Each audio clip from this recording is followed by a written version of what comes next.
Okay, there we go. So you just have all the things mounted under your desk. I just don't feel like I can drill into my desk. Maybe I have an uplift standing desk. Same. And side note, they use Commerce to host their store. oh, Nice. fancy. But I've had this desk for it's an 80 inch by 30 inch desk. Love it. And the amount of holes that are on the bottom of this thing from things I've mounted is ridiculous to the point where I might need to get a new desktop. But now I found out that they sell like there's 3D printed kits, like it's called a grid kit for under the desk that you print, and then you can print things to mount into that, like cable raceways and stuff like that. Think like reverse gridfinity. Yeah, it goes exactly. Up. Yeah. But But see, yeah. I think I got the large. It's like my desktop is super deep and super wide, and I got the 4-post legs, so there's motors in all 4 legs, and because of that, I've got 2 pieces of like 2 rails going across under the desk. So while I can and I do mount stuff under there, I could never fit like, let's say, a DBX board or something large because those metal railways are in the way.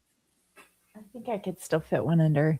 Yeah. So I have the autonomous extra large standing desk, but it's still not as I thought mine would be bigger than yours. It's not. I think autonomous, they only make up to like 72. And I'm telling you, you have another 16 inches. No, I have another 8. Oh, I thought you said 88. 80 inches wide, 30 inches deep, and I did not put in I chose the one without the grommets because I don't like having those extra holes there because something always goes over them. I have that, but I have a monitor mount that uses it. It's lovely. Oh, that's cool. So you can still, you can still do the 8. Anyway, I try to go for minimal, but then I want to add more stuff. That's bad. It's so bad. Well, my desk is super cluttered, and both of you would put my desk to shame right now. I would like to clear it off. I can't. I have to if there's too much crap on my desk, I can't focus. Well, I have a little bit of crap just because my kids come in and like dump stuff. But then usually that's kind of like how I start every day is like take all the cups off. I've got art projects. Homemade little kids art projects. Oh my goodness, I love that stuff. My kids have an iPad that they created. Where's the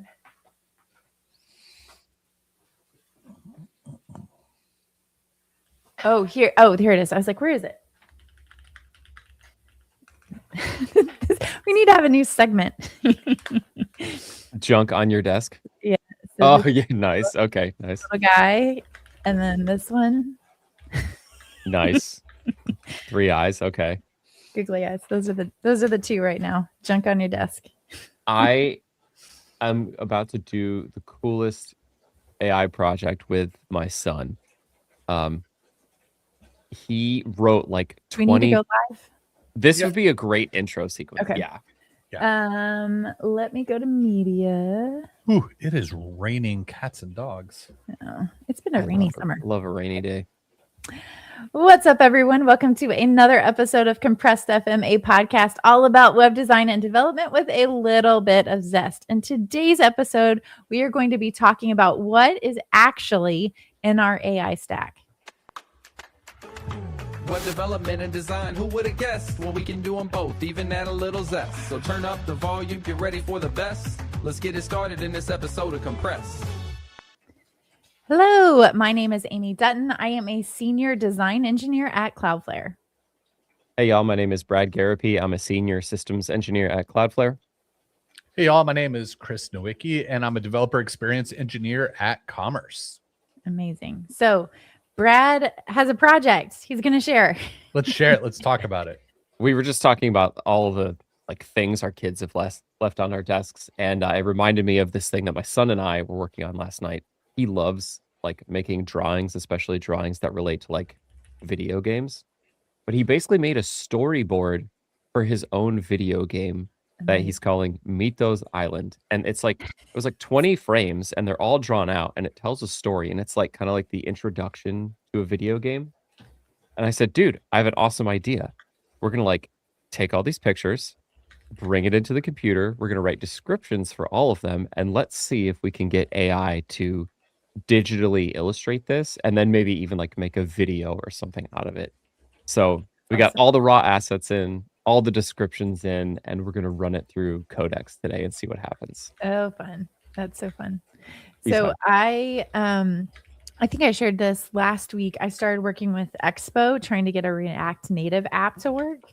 Mhm. And my daughter was looking over my shoulder, and so she's like, I want to make an app. And so we just did a bare bones prompt in Claude Design, but she wants to, and I feel like there's stuff like this that exists, but she wants to make like a book maker app where she can like type different Oh, stories. wow. And then I was like, if this works, maybe you could get your class. I mean, I don't know. The school's super strict about privacy stuff, but if her classmates could load their books in, and then they'd have like a teacher, room where they just have their classes books on there. I'd be like, that'd be so cool if you could just, share it with your friends and Yeah. make it like a class project.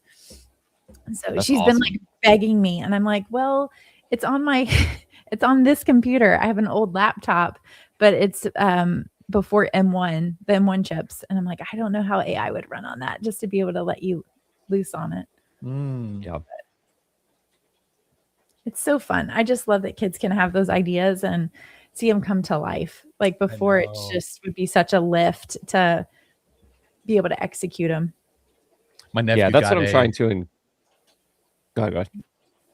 Oh, I was just saying, my nephew got a really old school kind of like Raspberry Pi type thing with the touch Yeah. screen and everything from a garage sale for free, but it wasn't it had like a Raspberry Pi board, but Okay. it wasn't a Raspberry, like it was this weird cool setup kit. Anyways, the software that was on it, outdated, like they don't even support it anymore, but because it's a Raspberry Pi, it supports Raspberry Pi OS. So I flashed it for him, and now he's having a blast going through and learning how to code and get around Linux command line. And I'm like, dude, this is crazy. I wasn't Amazing. What a doing that time at to be alive. 14.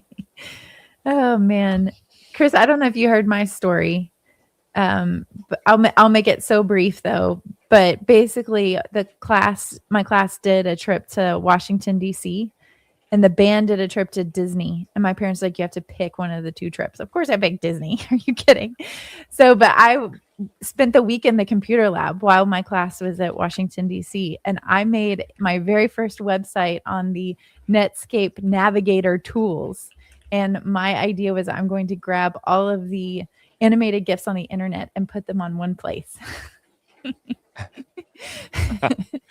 Which, like, back then, trying to think about disk Yeah. space is ridiculous. And it was like the website would have given you a seizure. But I'm like, it's so much more available and accessible now than it was then when I was 14. That's Yeah. way different. And you got to just figure out how to get it in front of your kids as much Yeah. as possible But without make like, it fun for them. yeah, like you can build whatever you want. Let's just do it. Mhm. Yeah. What ideas do you got? So yeah, it is cool. Well, okay. Speaking about building with AI, we wanted to kind of go through and talk about like what we're actually using. And I feel like we've had this conversation Mm-hmm.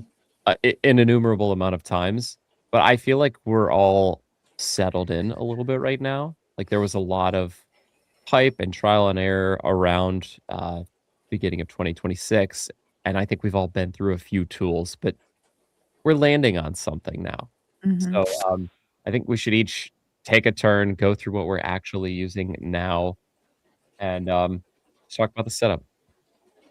Let's do it. Go first. Who, me? Yeah, you. Oh, goodness. Okay. So, for the most part, I've had a hard time. Not a hard time. I don't want to say a hard time. It's my brain is so ADHD that I've used some of these harnesses that have so many features embedded in them that I'm like, whoa, this is overwhelming to me. Where I landed right now is Herder. So Herder is a command line. It's basically Tmux on crack for agents. So it uses the same like prefixes for Tmux.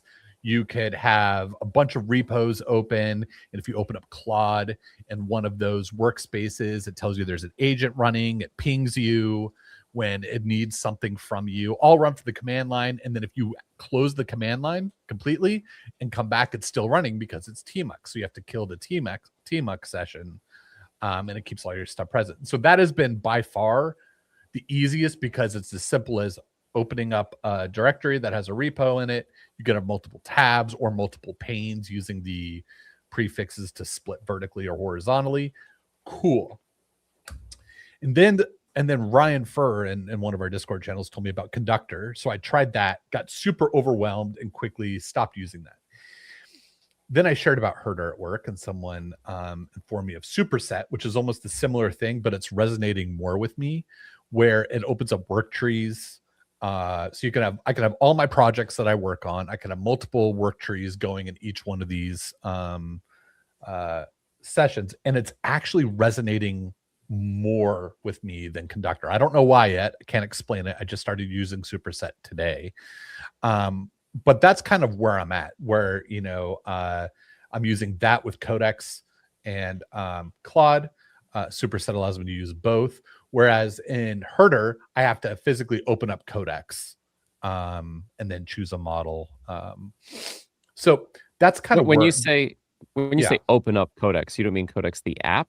Like you're just connecting in the Codex, command the line. CLI tool? Yeah. The CLI tool. So if I open up Codex, it recognizes in Herder, oh, this is using the OpenAI agents that are available there. So my workflow is open up Herder. I have all my projects that I'm working on at work, and I go to Linear and I go and, do Claude, start this project. And so I have all the tickets going in parallel on the projects that are priority for the day. And then I'm watching those go through, interacting with them, and then, shipping from there. What I'm missing in Herder, go ahead. Let me ask a question. So since we have multiple things going at once, are you using work trees? Are you using multiple project folders? How does that? So inside of each, so I'm not opening up, this is where Herder falls short. It doesn't do, you would have to tell it to open up a specific work tree. Whereas tools like Solo and all the other ones open up specific work trees. So for example, if I'm in my BigCommerce docs repository, I'm only working on one thing there. So it's just a branch. And I'm just working on that one thing in that repository. I'm not working on multiple features for the BigCommerce docs. I'm working on one. So I'm working on one at a time. Whereas what I'm liking about Superset and some of these other areas is I could be in my BigCommerce docs and I can work on 4 tickets at the same time, and multiple work trees, getting those done. Cool. But my ADHD brain goes nuts. I'm like, wait, I got 5 different work trees. How's this affecting thing? I don't understand how to work in work trees. There's a project work tree with the branch. And so that's where I'm learning and I'm getting better at it. And I'm starting to understand work trees more and more and why they're valuable. So that's going to start to get into my workflow a little bit more. So I could be a little bit more productive as a one-man team managing 6 documentation platforms. That's crazy. And so in this case, you've got the agent running as a CLI tool. In this application.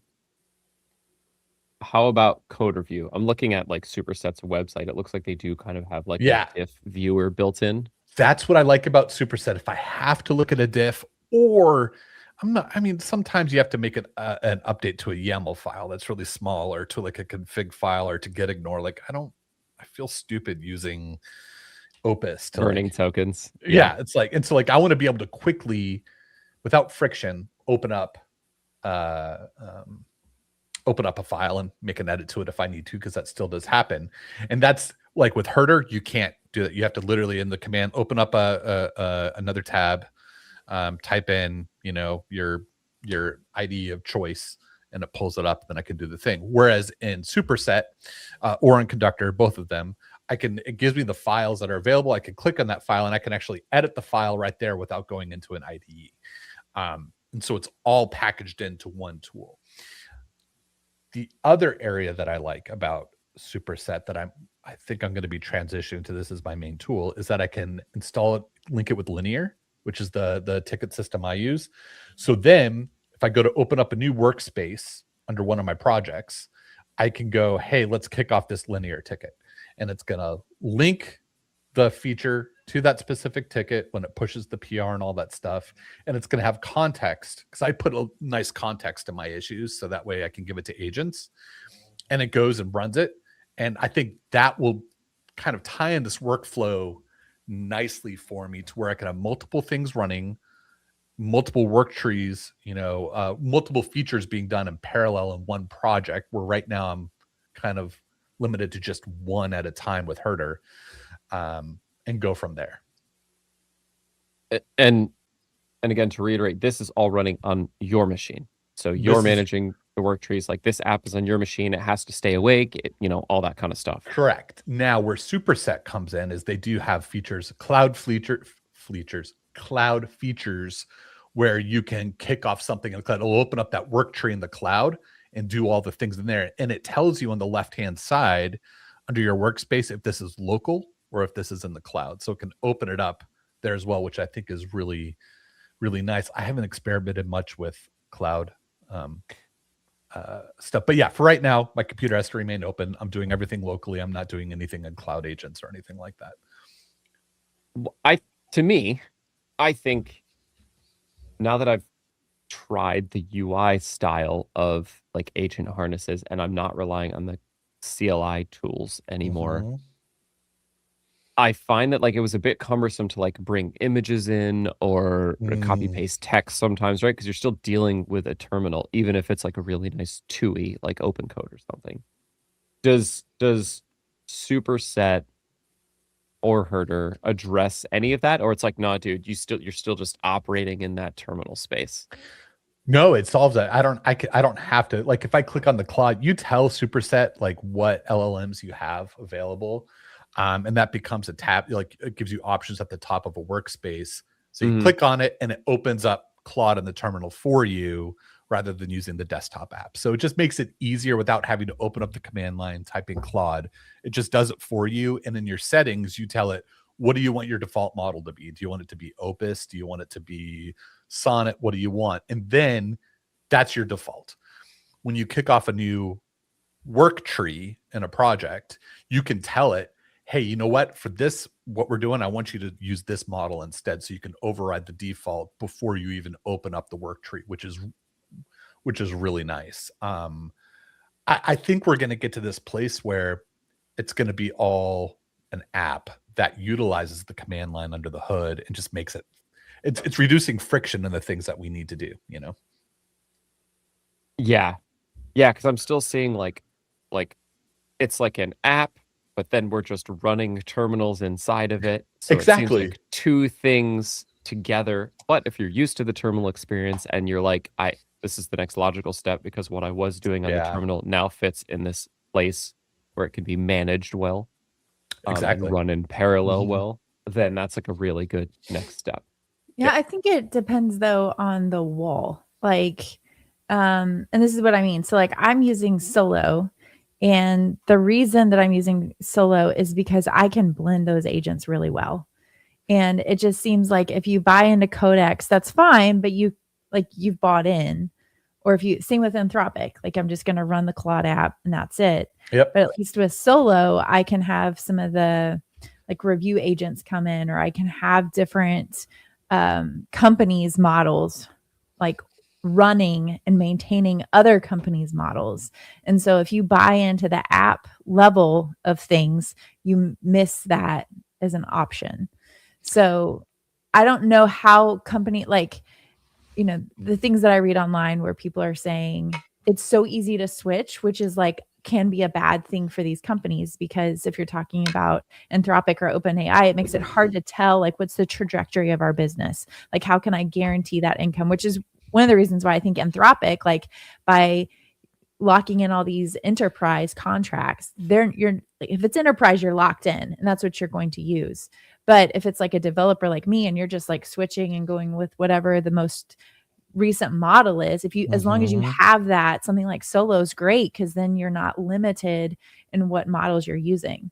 But it, like companies can lock that down is what I'm trying to get at. And when that happens, you Solo, I mean, to your point, it's like if that only makes sense if you want to stay within the terminal.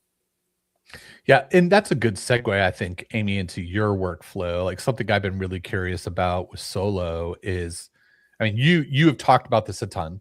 You've kind of bought into it. Shout out to Aaron Mhm. Francis for developing Yep. a great tool. I used it before I had to expand past, the 4 initial features. And not that I'm opposed to buying in. I think what I'm really curious about is all of the features that Solo has. Like it can create a to-do list. It Mhm. creates all of these. I'm just curious as to how does your workflow work Yep. with Solo on a day-to-day basis? Yeah. Yeah, are you So taking advantage of the orchestration and all the other features that Yeah. it's yeah, trying? I think a it's like a little level on bit. top of Yeah. what we're seeing with like maybe Yeah. something like Superset. It's trying to bring intelligence into the picture. Yeah. Sure. So, for people that don't know, Solo is a, I think Aaron calls it a meta harness. I don't know if that's still the language he's using, but it basically lets you tie all these things together because it's kind of like a wrapper for your terminal. But you can like load all of these things into the sidebar. You load all your projects in, and then for each project, you can have agents, you can have terminals, you can have to-dos, you can have a scratch pad, and you can have commands. So like the commands are like if you had a build or a dev command, and you can have that start as soon as you open your project. And the nice thing is you can spin all those up as soon as you open your project. So it's ready to go. Most of mine I don't have on auto start just because I want to be able to control that. But it is nice, like if the dev server fails or falls over, go ahead and automatically restart it. So he does not have built-in support for work trees. And I think some of it just is how Aaron works. So Aaron is kind of like you, Chris, in the sense that he's like, I just want to focus on a project. So when he's doing multiple things, he actually has multiple versions of that project in different folders on his computer. And so he's just loaded in each folder as a separate project. And I think he has documentation for workspaces, but I don't have it on mine. So I'm thinking it's only available to his beta users right now. But with workspaces, it basically says, hey, like I'm going to create a workspace, like in his case for Solo Term. And then you can see all of my projects related to Solo Term or all these features. And basically that's how he looks at it, is like a project as a feature or a folder on his computer. So for mine, the way that it looks right now is that just down the side, you can see like one entry for each project that I have. And I'm not using, I mean, I can kind of use work trees, but for the most part, I've just kind of defaulted to, I'm going to focus on a feature for right now. The interesting thing about Solo, and I think maybe I don't know how you work around it from a UI perspective, but it is like I'm just going to focus on one pane at once. So when you have things like, I mean, really any terminal, you can open up panes and panels and see screens next to each other. You don't get any of that. So it is more focused within Solo, but in some ways that kind of keeps me a little bit more organized now that I've kind of like accepted it as this is the thing. But I will say I've experimented with other tools like Tmux. I think Tmux, is it Tmux or CMux? I get them mixed up. CMux. You're talking about CMux. Yeah, the terminal. Yeah, that's right. So CMux is nice because you can have those multiple panels and you can see the browser next to the terminal that it's like running. But anyways, I'm kind of getting sidetracked. To me, that's the only downfall of Solo is it is very single panel, single focused. But the brilliance of Solo, and this is where I think that, I mean, it's gangbusters, is you can load in your tasks. I don't have all of my tasks loaded into Solo. I actually have them in Linear just because I think it's easier to groom, easier to keep track of. I can add images within Linear. Just you get all of those project niceties within Linear, whereas like the to-dos in Solo are very straightforward. So sometimes I'll have it actually load a to-do from Linear into that area, but I usually use that more as like a working space versus like Linear is my source of truth, my long-term goal for a project. Now, the brilliance is I can tell within Solo, I can tell an agent, like say I'll use, I'd probably use a higher thinking model, like say Opus, to say, hey, I'm trying to think through this.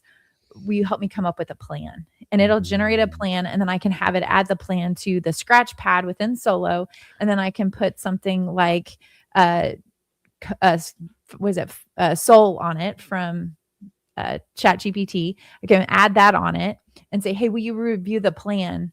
OpenAI. Sorry, I'm getting my models mixed up. You can have Soul from OpenAI on the plan and say, hey, go ahead and look at it. Is there things that I missed, things that are wrong? And it'll kind of collaborate with Opus on what that plan should be. And so once that's kind of been like, I've reviewed the plan, we've gone through it, we've kicked it around, then I can say Opus, hey, go through and actually execute on this plan. Like that would be a great opportunity to say, hey, create all these to-dos within Solo, use the Solo MCP server. It'll write all those out.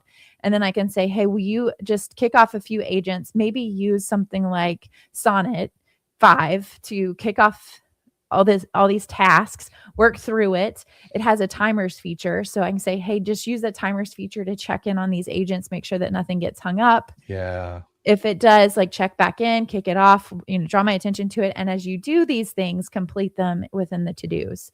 And so you can see it'll have like a master agent, and then you can see all the sub agents that it launches. And that's the cool part when you're like, oh, this is magic, I've arrived, because you see all those sub agents. And I think this workflow is better when you're trying to do more, like I say one shot, but like longer work where you're just like, I just need it to run. I'm going to work through autonomous the plan. work. Yeah. And you're just going to have it go. So to me, that's the beauty. And that's really where you see the magic. A lot of the other things where you're like, I'm just doing one thing at a time. Like I can understand the allure of, I'm going to put this in like the apps and have the browser launch and all that.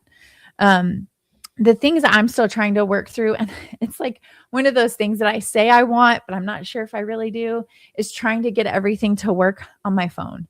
Like I just see people post online where it's like, hey, I was, standing in line at the movies and I just built a feature. Like I'm not sure I would really want that in that situation, because I'm like, I'm not really present.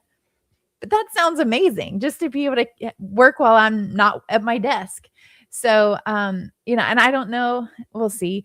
What's interesting is Syntax released an episode from 2 days ago where they talked about their remote setup. So I am in the middle of listening to this to see if it's something that I would be interested in adopting. So that's on the list. And then as of this morning, I did revisit Hermes to see. I experimented with OpenClaw back in like February, March, when it was really popular. I remember that. Yeah. But now I'm like trying to experiment with Hermes, and like I got everything working on Telegram. It was so much easier to set up than the struggle that I went through. So you can tell that these things have evolved. But like I started typing in Telegram, and I was like, in the back of my head, I'm thinking, how is this any different than just using the ChatGPT or like the Claude app? It feels very much the same. So I don't know if it's just the fact that like, yes, it's running on a server in the cloud and it'll have a little bit more like long running. I don't have to have my computer going. I don't have a Mac Mini that I can leave on my desk on all the time. So that's kind of I struggle with, like, I've seen this too of a lot of people going, I created a feature with my phone. I'm like, why? Like, and I know one answer is why not? Like, you can do it. It's fun. Sure. Why not? Like, just to say that I was in a movie theater watching The Odyssey and kicked off something cool. Great. But like when I'm at the movie theater, I don't want to be thinking about agents. Yeah. I don't want to be thinking about I know. I need time to personally disconnect from my day.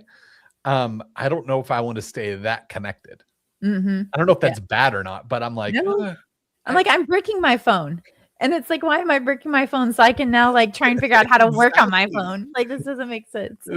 Yeah. So we'll see. But this was interesting. I was experimenting with Dia last night. I've been stuck in this no man's land between Arc and Dia. Arc is my favorite browser of all time. I know.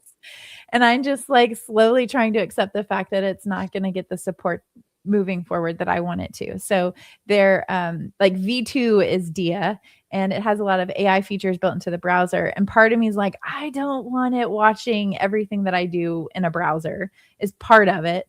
But then the other side of it is like last night I was like, okay, I have all these projects I've started. please help me come up with a plan to try and figure this out. Like with AI, it shouldn't be that hard. And Dia actually created this HTML page that was like beautiful. Like, and I was like, okay, this is why people like HTML versus Markdown. But it like walked through and it was like, this is why you're getting stuck. And it's like, for this next project, these are the steps that you need to go through in order to do this. And I'm like, this is what I need help with, is like just an agent that's going to help walk me through. This is what these are the tasks. Help me be the PM on the project. That way I can just kick this off autonomously. So like that is the piece that I feel like I'm trying to solve for right now. That's an interesting. You know who uses Dia a lot for like when they log in, it's connected to everything that gives them their daily rundown is Ryan. Really? Well, I figured that's what you're gonna say. But so I will say it was interesting when I was like talking about the project, and it was like, I see Linear, I see all your GitHub repos, and I see several repos where you've started this project and never finished it. It's like shames in you. different frameworks. And it was like, okay, so this is what you need to do. You need to lock into your framework, which I was like, okay, that's check. We're on that. But I mean, that's what Brad's been singing for a year, 2 years now. But it like in terms of issues, it was also helpful because it already saw Linear and was like, these are all the issues that you already have. You need to pare this down for V1. Mm-hmm. Let's consider a productive night if you can just pare down your issues. Like, okay, check. So Wow. Man, my ears tingle when we talk about like simplicity because and like just doing the one thing and making that decision Minimalism. once and never going back, because that's exactly the same principle that I apply to like picking all these tools too. yeah. I am no longer experimenting with agent orchestration patterns and what the Yeah. best TUI is and what the best harness is for personal work. Codex is the best app in my opinion, Mhm. and it You're meets using you the desktop app, to be clear. You're not in the The command line. desktop. You're doing the desktop. He's Okay. locked But in. that subscription gets you everything for $20 a month. You get a pretty generous like usage. You're getting 5, 6. I'm using Soul Medium for everything. It's a CLI tool. It's on your phone, and it's a desktop app.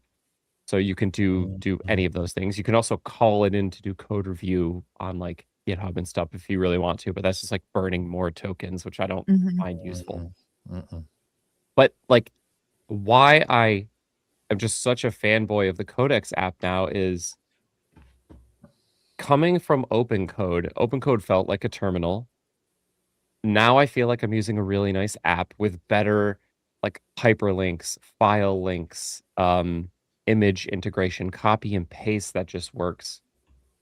But as you're developing, you got your diff on the right and the agent is producing stuff. If I have a comment on a very specific line, I don't have to like @file line number, blah, blah, blah. You literally annotate the code and it gets put back into the chat.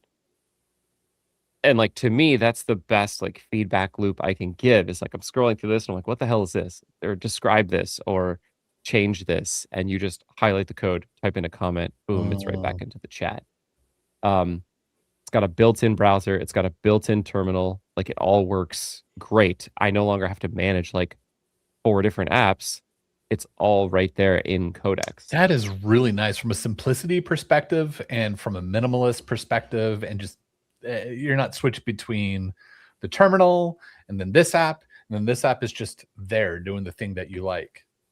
Yeah, and as far as like process management goes, I'm not even like I don't really use tickets anymore. I don't have like a ticketing system for personal projects. Generally, it's just I use my reminders app on my phone, and I have a list for each one of the projects that I want that I'm working on, and it's just like a one-liner.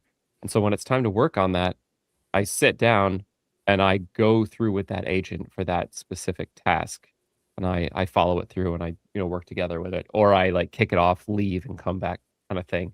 But I'm always one thing at a time, because if I go and start like trying to put too many things in my head, I get too many agents running, I'm not focusing on what's happening, and I'm like the outcome is generally me just saying, okay, sure, looks good, without even like looking at it hard enough.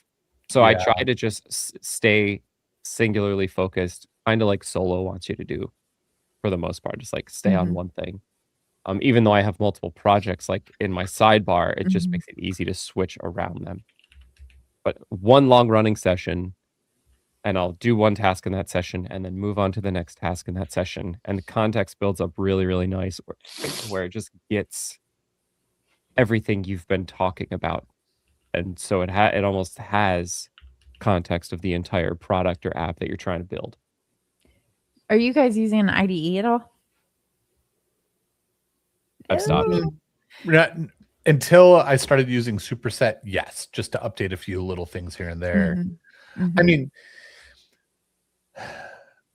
the stuff that I'm working on is, except for one project that I'm working on where I'm building the actual Next.js framework for the doc site that we're doing.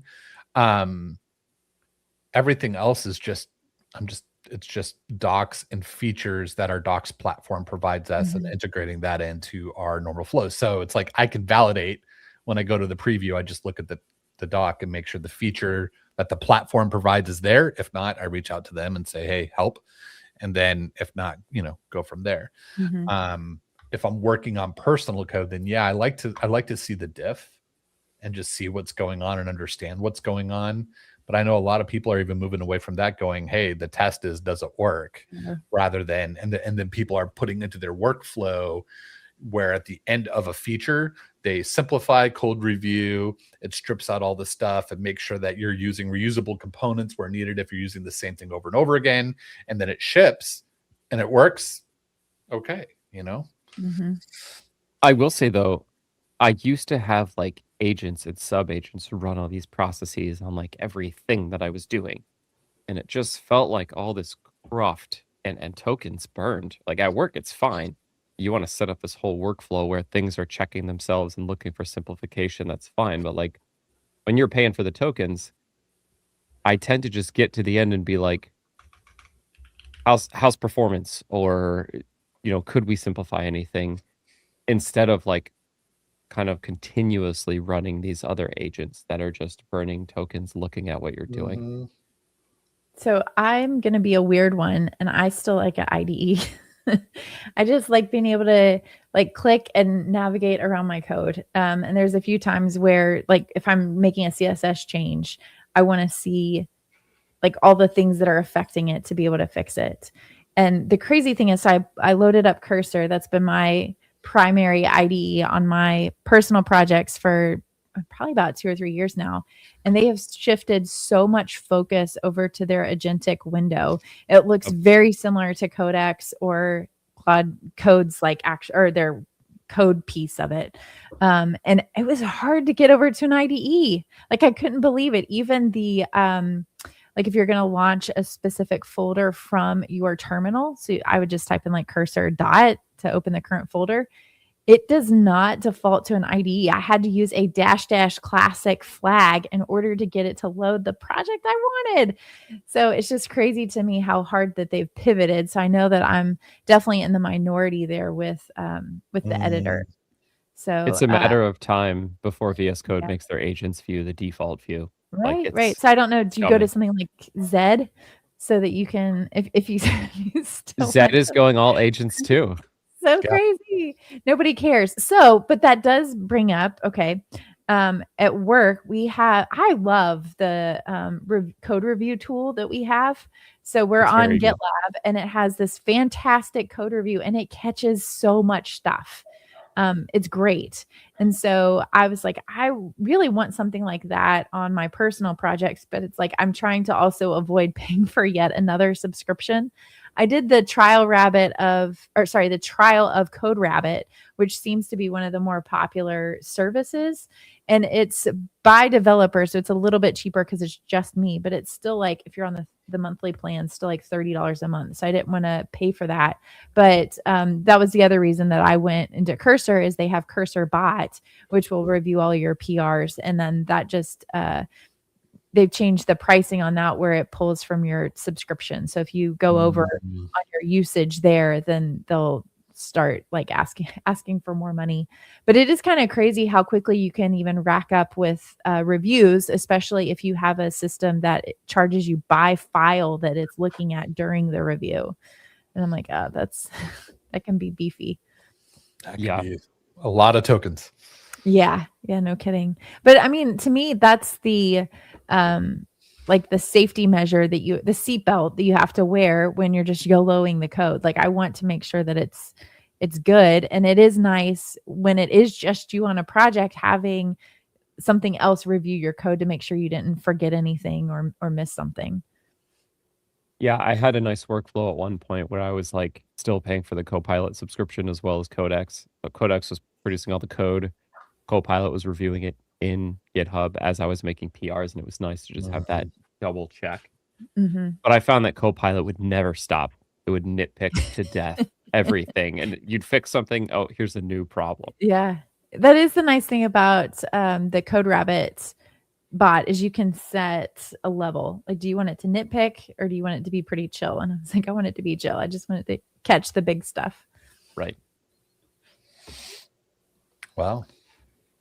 Are you this- guys? Oh, I was To going to ask about design. Do you guys want to talk about that? I was going to talk about token usage and cost. Let's do that first. Yes. We were alluding to it a little bit. I find that I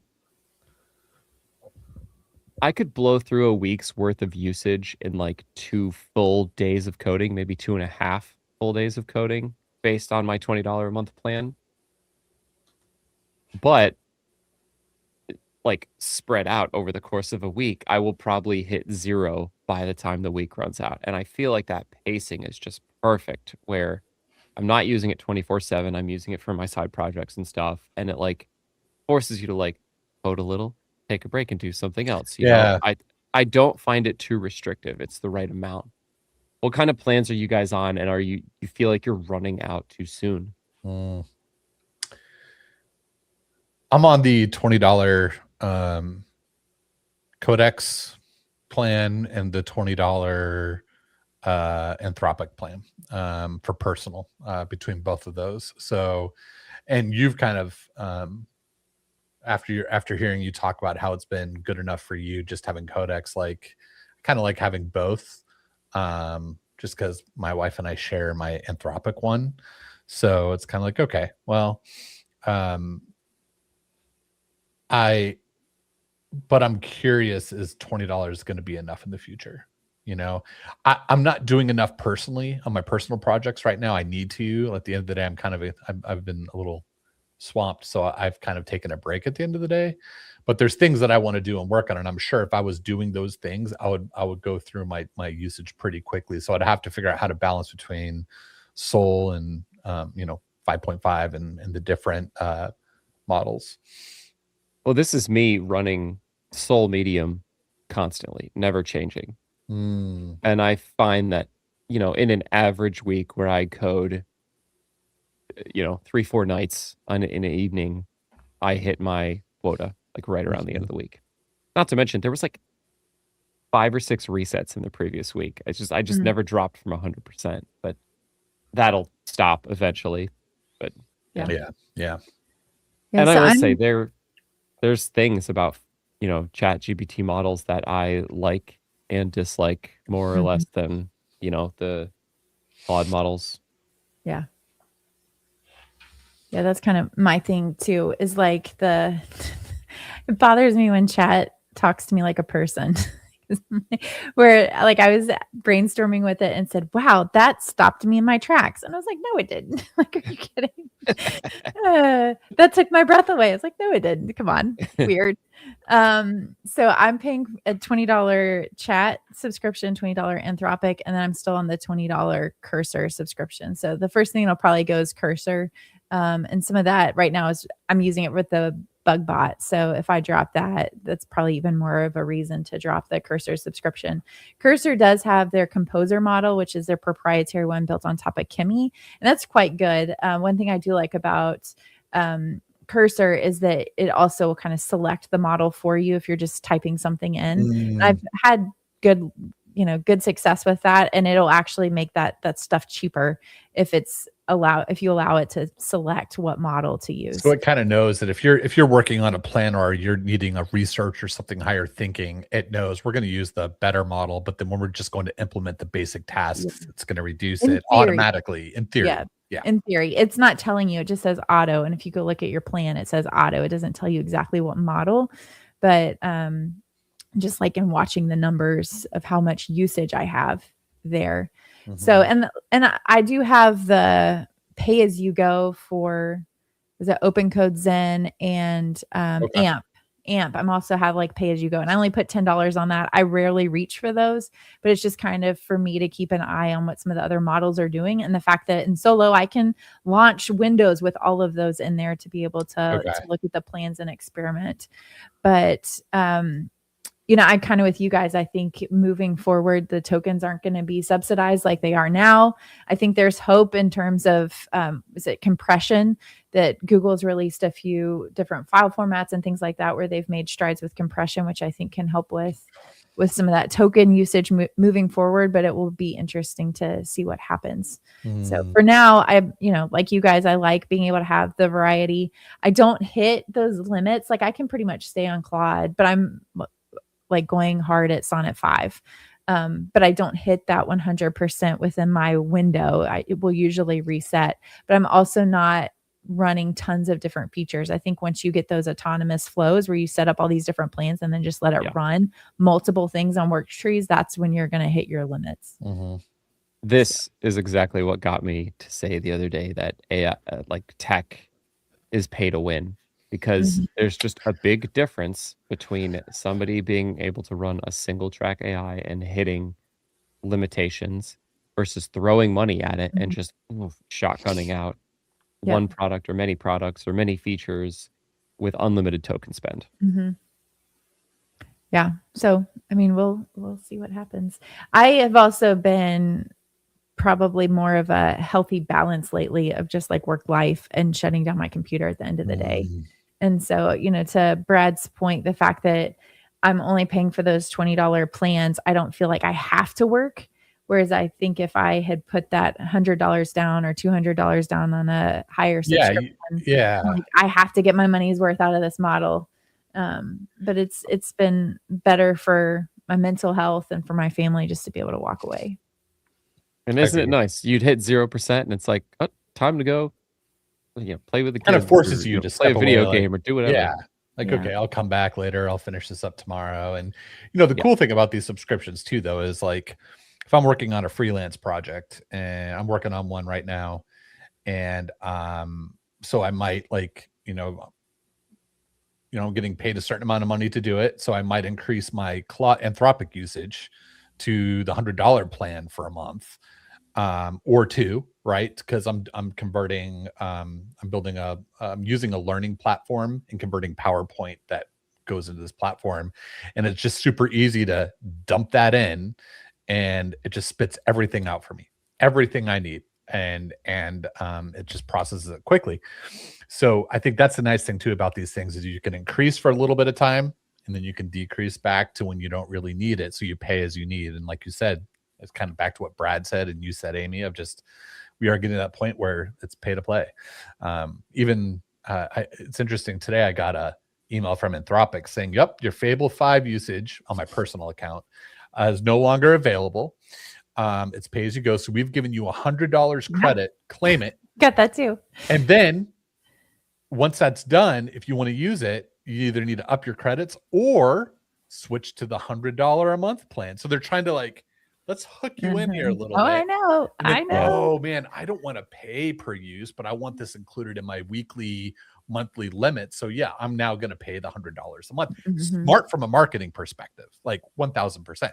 So yeah, pay to play. I'm trying to separate shiny new tool syndrome, which AI is like a very tempting shiny new tool because it does our job for us, with actually balancing that with what am I going to build? And at some point, I'm also thinking to myself too, if money goes out for an AI subscription, what am I using it to generate? Now, granted, okay, generate is one thing, but for instance, I use ChatGPT and my account subscription to fix all of my lawn tools that were broken. I saved myself hundreds, just from using AI to help me fix that. So, okay, it kind of paid for itself in that sense. But if this was just for side projects, And if they're not making money, then I guess it's no better than any other hobby. You pay a couple bucks for a video game, you spend your free time doing that. You pay a couple bucks for AI, you spend your free time Yeah. using it. Yeah. Weird cycle though. Yeah. I'm trying to replace my subscriptions right now. So that helps justify some of the costs, being like, okay, I'm trying to get rid of this so I can ultimately reduce the monthly spend. But it's also changed how I think about like products and what I want to spend my time on the side. So before I was like, I could make this course or I could create this product. And it's like, why would you do that now? Because AI can just explain something, or people don't necessarily need to know all the ins and outs of code. So I don't need to make a course, but here's the app. Like, why would you build the app? Somebody else can just come along and like YOLO vibe code it themselves. So it's also, I've gotten rid of a ton of domains because I was like, well, that's useless. I'm not going to make that project anymore. But it does also make you wonder about the future. Like, I know there's a lot of doomsday talk in terms of jobs and what people will be doing, but it's also like, how does the need change and what people are looking for? Yeah. Good questions. I tell you what, though, we'll kind of go into the next segment of the show if you guys are good. Okay, with picks and plugs. So it's where we pick something that we like and we plug something generally that we've worked on. So I'm going to pick, I was listening to another podcast called Open Book, and they interviewed the author of a book called AI for Good. And I loved that interview. I thought it was so like optimistic. And the guy was not like, I have blinders on, like against all the people that are saying that AI is terrible. It's going to take all of our jobs. The economy's doomed, blah, blah, blah. He was saying like, hey, people are bad too. So like AI can be good or bad, just like people can be good or bad. And he was like, I have enough faith and hope in humanity that we'll be able to solve this together. And so I thought that was such a refreshing take. And so the whole concept of the book was, now I haven't listened to the book or read the book, but just hearing this interview, he was like, I want to focus on all the good things that AI is capable of. Instead of talking about all the bad things, like what are the good things it can do? And so like, for example, one of the case studies in the book was he was talking about how in hospitals, apparently a major issue that they have is people dying from sepsis, which is totally curable. We have the medication for it. The problem is after you run all the tests, by that time and the doctors are able to diagnose you with sepsis, usually it's too late and the person dies. And so what they did was, and this was the case he made, he's like, we need to get more people that are passionate about AI and passionate about their individual niche that can work together. And so he got these nurses and doctors that love AI, that understand the conditions, to train a model to specifically look for sepsis. And so they would be on the backside saying like, yes, that is, no, that's not, look at this. And so it was providing AI with all this feedback. And because of that, they've been able to reduce people dying from sepsis by 40%. And I'm like, stuff like this is incredible that I can get excited about and be like, yeah, this is the future. So it was just a good uplifting interview. Even if you don't read the book, the interview is fantastic. So we'll include a link to that in the show notes. Very cool. Yeah. And then for a plug, I'm going to pick the Cloudflare blog. So if you go to blog.cloudflare.com, this is my team's handiwork. So we officially launched it last week on top of M-Dash, which is kind of like the Cloudflare version of WordPress. So it's all running on top of Cloudflare services and Astro. So that was a fantastic team project. We'll have an actual blog post coming out within the next week or so on some of the tech behind it and how we handled the launch, which was pretty interesting. So as a quick sneak peek, we ended up using load balancing to transfer the traffic over to the new site. That's cool. So that we could be able to check all the error messages in the background to make sure that as actual production traffic hit it, that it wasn't going to fall over or have issues. Like we could fix everything quietly. And if you did see an error on the front end, you were still redirected to the old block. So you didn't even notice while we were able to fix all the issues. And we didn't have any issues, which was wonderful, but that was just a great project for our team. So it looks great. It really does. It's a wonderful light and dark mode. Brand. Hey, we now have dark mode. What everybody wanted. Wonderful. I'm going to pick. This is an Anchor battery. It's 165 watts.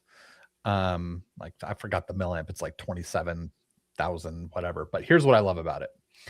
It has a USB-C, a USB-C charging point, a USB-A, right? And this can charge something, or if you plug something into this, it'll charge this, and it does pass-through charging. You can see all of the information while things are being charged on it and what's the health of it and all that sort of stuff. But here's my favorite part. The handle is a USB-C cord, and that can be plugged into something. And then a nice little retractable Oh, that's awesome. cable, right? So I can, like when I was on vacation a couple weeks ago, I had, this in my backpack was plugged into my wife's headphones. This was plugged into my iPad or whatever, like when we couldn't access it, whatnot. And then it tells you the balancing of like how much is being put out between each one, how much time till full on each one. Really, really cool, handy feature. I'm never going to leave home like on trips and stuff like this without it, because it can also charge my laptop about 2 times. So I mean, Wow. that is awesome. So highly really cool little Anker. I love the Anker products. And then I'm working on something, but I can't talk about it yet. So anyway, I'm gonna plug the Cloudflare blog as well, because it's really cool and neat. Okay. I've been listening to too much Wes Boss. I always call it Anker. I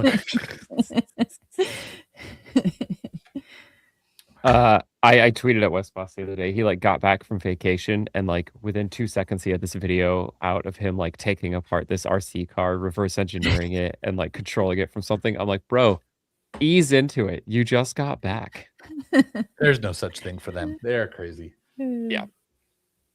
Let's see. Okay. Thanks to Chris, I'm gonna pick this thing.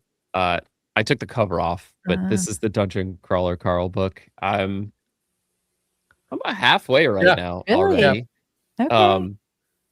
Actually surprised at how the character hasn't made much progress halfway through the book, in a sense. So like I'm assuming a lot's gonna happen in the back half, but I've been loving it. Reads like a video game, super fun. Can't wait to see you the listening TV to it? series. Reading it. Now reading it.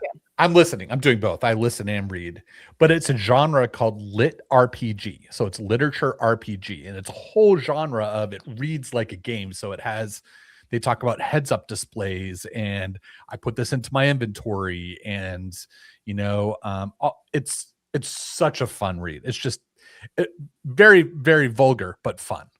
Yeah, and funny. Like I've laughed out loud. Hilarious. Times. Like the author references like some of the aliens in this as like Gilmore Girl characters, like Rory and Lorelai, and it's just That's so awesome. funny. It's so funny, and I think the star of the show of the book is the cat, Princess Donut. The cat's pretty good. Brad, I didn't know if you knew this. I might have told you, but you know that Peacock is creating a TV series. They picked up a TV series for this.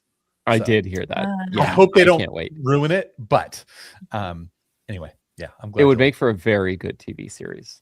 Oh yeah. That's fun. That is fun.